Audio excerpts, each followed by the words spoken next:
Oke,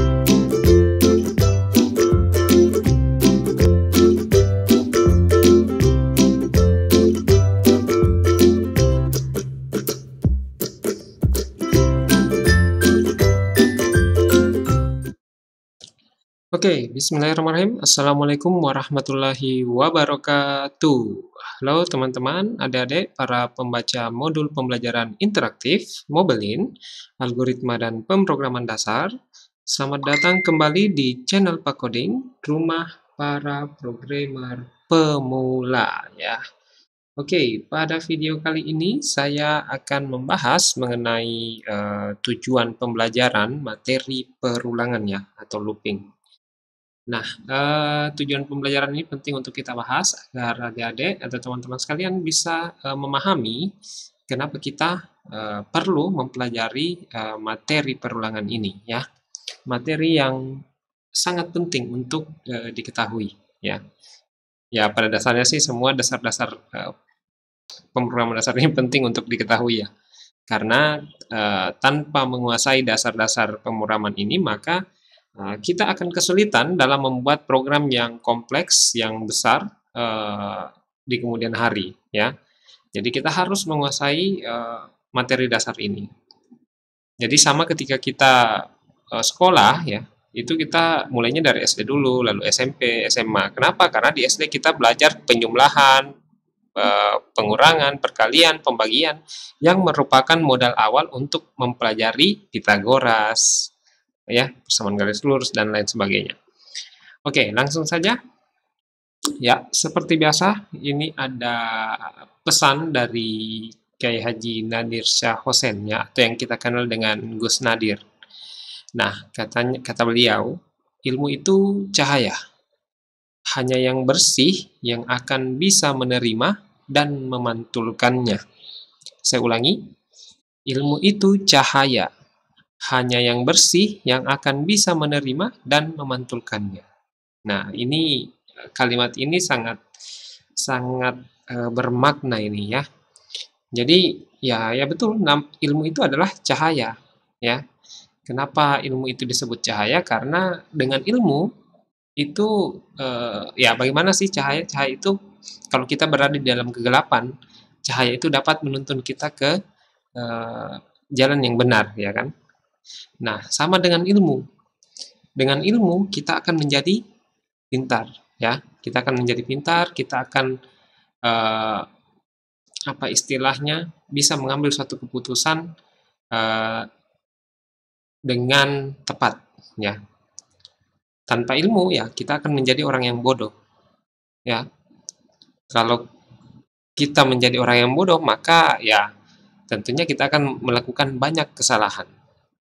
Ya, jadi itulah pentingnya ilmu. Dengan ilmu, hidup kita akan menjadi lebih mudah dan kita akan lebih mudah untuk mengarungi hidup ini ya. Nah, masalahnya hanya orang-orang yang bersih yang akan bisa menerima dan memantulkannya. Nah, kembali kita ingat bahwa orang yang paling bermanfaat, orang yang paling baik adalah orang yang bermanfaat bagi orang lain. Nah, ketika Anda ingin bermanfaat untuk orang lain, maka Anda harus punya skill, punya ilmu. Tanpa itu, kalian tidak akan bermanfaat untuk orang lain. Nah, bagaimana kita bisa memberikan manfaat? Ya, itu tadi, kita harus memiliki ilmu. Nah, untuk memiliki ilmu berarti kita harus belajar ya, harus menerima terlebih dahulu ilmunya, lalu dibagikan kepada orang lain, dimanfaatkan ke orang lain. Nah, kalau kita tidak bisa menerima ilmunya dengan baik, ya bagaimana kita memantulkannya? Bagaimana kita membagikannya atau memanfaatkannya ke orang lain? Nah, sehingga seperti yang selalu saya sampaikan bahwa sebelum belajar, niatnya diperbaiki, minta maaf ke orang tua, pastikan tidak ada apa istilahnya ya, tidak ada dosa kepada kedua orang tua kita sebelum kita belajar. Karena dengan begitu hati kita akan bersih, hati kita akan lebih mudah untuk lebih tenang untuk belajar. Jadi belajar itu bukan hanya sekedar membaca ya, bukan hanya berbicara sekedar berbicara mengenai faktor kecerdasan kita, kecepatan kita memahami suatu materi, tetapi saya yakin dan percaya bahwa eh, ada hal-hal lain yang mempengaruhi kita sehingga kita bisa lebih mudah untuk memahami suatu pelajaran, lebih mudah untuk menerima suatu ilmu, ya, yaitu tadi hati yang bersih, ya, hati yang bersih, kemudian tidak ada dosa kepada orang lain, utamanya kepada kedua orang tua, ya. Jadi dengan begitu kita akan menjadi lebih tenang dan lebih siap untuk menerima ilmu itu. Dan ketika hati kita bersih, tentu kita akan bisa berpikir jernih, ya. Kita bisa berpikir jernih dan akhirnya kita bisa memiliki niat yang benar untuk belajar. Ya, seperti itu. Jadi ya niatnya di awal, kenapa belajar? Kenapa belajar pemrograman? Ya harus benar niatnya di awal.